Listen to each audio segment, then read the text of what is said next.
Mélanie, tu le dis hein, dans tous tes livres et dans tes conférences, bien sûr, notre corps a une intelligence émotionnelle, a une mémoire.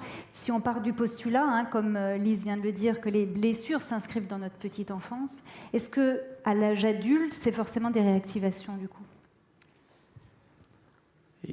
Tout dépend de l'intensité de ce que tu as somatisé en lien avec les expériences que tu as eues.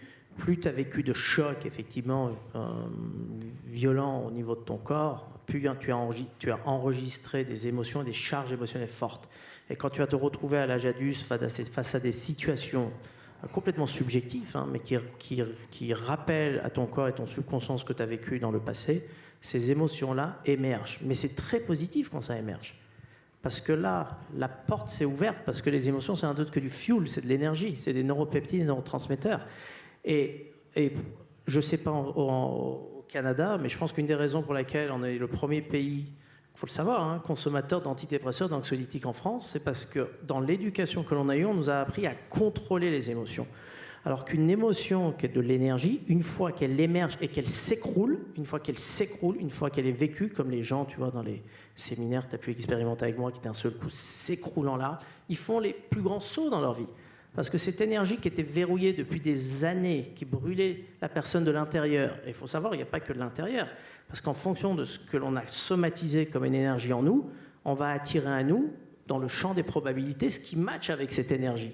Donc quelqu'un qui a somatisé toute sa vie de la colère, qu'est-ce qu'il va attirer dans sa vie? Il va attirer des personnes qui matchent avec la colère.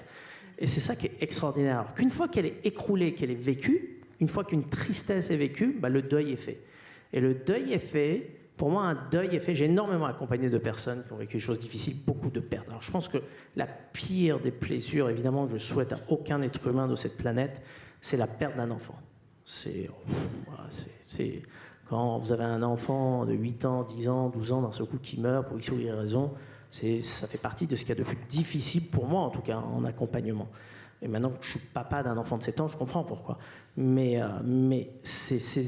le deuil est uniquement fait. Le deuil est fait qu'à partir du moment où un être humain, lorsqu'il pense à ce qui s'est passé, il a des pensées de bien-être associées et il ressent de la gratitude et de l'amour. Là, on sait que le deuil, il est fait. Tant qu'un être humain pense que c'est à cause de ce que j'ai vécu dans le passé que je souffre dans le présent, il continue à souffrir toute sa vie. Parce que cause n'est pas égale à effet à ce moment-là.